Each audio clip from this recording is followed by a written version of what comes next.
आपने कहा जादू टोना, तो क्या इष्ट को प्रार्थना करना जादू टोना है? नहीं, जादू टोना तो ये है। पृथ्वीराज सरकार की सेना से निवेदन है, तुरंत दरबार में आवे। बाबा मोबाइल फोन पर रावण से बात करते हैं। आप सोच सकते हैं श्रद्धा है या अंधश्रद्धा है। एक बार हमारी रावण से बात हुई, हमने कहा क्यों दशानंद जी माय डियर कैसे हो? इस पॉपुलर बाबा पर जो आरोप लगे हैं वो तो आप जानते ही हैं। आज की इस वीडियो में मैं आपको बताऊंगी कि ये धीरेन्द्र शास्त्री आखिर है कौन और कहां से आए हैं। 26-27 साल की उम्र, सर पे लाल पगड़ी, चमत्कार और भगवान से डायरेक्ट कांटेक्ट करने वाले ये बाबा आजकल छाए हुए हैं। मध्य प्रदेश के बागेश्वर धाम के इस बाबा का नाम है धीरेन्द्र शास्त्री। हनुमान जी हो या लंकापति रावण, सबसे फोन पे बात कर लेते हैं। पति पत्नी का झगड़ा हो या कोई बीमारी, बाबा के पास हर चीज का इलाज है। धीरेन्द्र कृष्ण शास्त्री छतरपुर जिले के एक गांव से आते हैं। 1996 में जन्मे थे, यानी अभी लगभग 26 साल के होंगे। पिता का नाम राम कृपाल गर्ग है और माँ का नाम सरोज है। एक भाई और एक बहन भी है। पुरोहितगिरी करके ही इनके पिता परिवार को पाल रहे थे। धीरेन्द्र शास्त्री अपने गांव में धीरेन्द्र गर्ग हुआ करते थे। बेहद ही गरीब परिवार से आने वाले धीरेन्द्र गांव के ही एक सरकारी स्कूल में पढ़ते थे, लेकिन पढ़ाई से ज्यादा मन कथा और कहानियों में लगता था, तो गांव में ही कथा सुनाना शुरू कर दिया। 2009 में पहली बार बगल के गांव में जाकर इन्होंने कथा सुनाई और यहीं से इनकी पॉपुलैरिटी बढ़ने लगी। आज ये देश के अलग अलग शहरों में घूम घूम कर खूब कार्यक्रम करते हैं, कथाएं सुनाते हैं, बाबा का दिव्य दरबार लगता है। इनके दादा पंडित सेतुराम गर्ग भी कथावाचक थे। दीक्षा उन्हीं से ली है, लेकिन कथा से ज्यादा ये झाड़ फूंक के लिए फेमस है।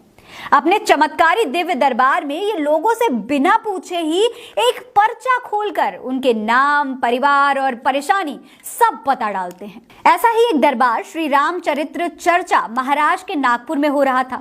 तय तो ये था कि कथा 13 जनवरी तक चलेगी, लेकिन 2 दिन पहले यानी 11 जनवरी को ही खत्म हो गया।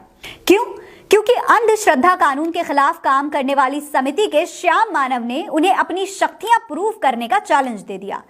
जिस बाबा के सामने मोदी सरकार के बड़े बड़े मंत्री भी सर झुकाते हैं, वो अचानक से रफू चक्कर हो गया। बात बढ़ी तो बात संभालनी पड़ी। चैलेंज करने वालों को धर्म विरोधी बता दिया गया। ये धर्म विरोधी लोग हैं, जो धर्म विरोधी होते हैं। हम 7 दिन वहाँ झंडा गाड़ने, तब उनको बाप मर गए, तब नहीं उन्हें हम ध्यान आए। धीरेन्द्र शास्त्री कहते हैं कि ये हिंदुओं के खिलाफ साजिश है। किसी मौलाना या पादरी के बारे में ऐसा कहो तो जाने। श्याम मानव की समिति ने पूरी की पूरी लिस्ट ही बता डाली ऐसे ढोंगी मौलवियों, बाबाओं और पादरियों की, जिनके ढोंग का पर्दाफाश किया गया है। चमत्कारिक बाबाओं का भंडाफोड़ किया, जिनकी चर्चा समाज में होती रही। एक आंदोलन बढ़ता गया। जमीन में भूत उतारने का दावा करने वाला मोइनुद्दीन शमसुद्दीन कादरी, उसका भंडाफोड़ हमने किया। प्रार्थना से रोग मुक्ति का दावा करने वाले कुछ लोग, यहाँ पर लंगड़े दौड़ते हैं, गूंगे बोलते हैं, अंधे को दिखाई देता है, ऐसे कहने वाले को कोई चुनौती दी गई है। अब बाबा को समिति ने एक और मौका दिया है। कहा है कि अगर आप नागपुर नहीं आ सकते तो महाराष्ट्र के ही किसी भी शहर में किसी भी समय हमारी चुनौती स्वीकार कर लीजिए। बाबा हिंदुओं से हथियार उठाने की बात कहते हैं, मुसलमानों के घर पर बुलडोजर चलाने को कहते हैं। ये ऐसे बाबा हैं जिन्हें हीरो हीरोइनों में बड़ी दिलचस्पी है। कौन सी फिल्म चलानी है, कौन सी फिल्म बॉयकॉट करनी है, यही बताते हैं। लेकिन जब खुद को साबित करने का टाइम आया तो गायब। अब बाबा चैलेंज एक्सेप्ट करेंगे या नहीं, ये तो किसी को नहीं पता। लेकिन जनता अगर रॉन्ग नंबर उठाना बंद कर दे तो देश और समाज दोनों का भला हो सकता है। फिर ना किसी बाबा की जरूरत पड़ेगी, ना ही किसी मौलवी की। वीडियो पसंद आई हो तो चैनल को सब्सक्राइब जरूर करें। मेरा नाम फरीन अंसारी है। जय हिंद, जय भारत।